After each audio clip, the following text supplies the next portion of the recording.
Hello everyone, Priyanka's किचनमध्ये तुमचं सर्वांचं स्वागत आहे।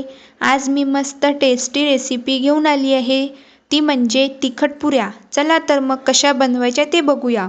सर्वप्रथम गव्हाचे पीठ घेऊन त्यामध्ये 2 छोटे चम्मच बेसन, शोप पावडर, जिरे पावडर, धने पावडर, ओवा, तीळ, हिंग, हळद व तिखट हे सर्व टाकून मिक्स करून त्यामध्ये चवीपुरते मीठ टाकावे आणि नंतर बारीक कापलेली कोथिंबीर टाकून ते सर्व मिक्स करावे व नंतर थोडे थोडे पाणी टाकून त्याचा घट्ट गोळा भिजवून घ्यावा व तो 15 ते 20 मिनिट मुरू द्यावा।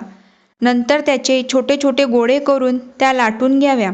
पुऱ्या जास्त जाड किंवा जास्त पातळ करू नये। नंतर गॅसवर कढई ठेवून त्यामध्ये तेल टाकून ते तापल्यावर त्यामध्ये एक एक पुरी टाकून ते लालसर होईपर्यंत दोन्ही साईडनी तळून घ्यावी।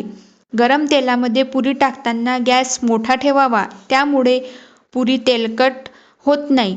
अशा प्रकारे मस्त टेस्टी मसाला पुरी तयार आहे। जर तुम्हाला हा व्हिडिओ आवडला असेल तर लाईक अँड सबस्क्राईब नक्की करा। धन्यवाद।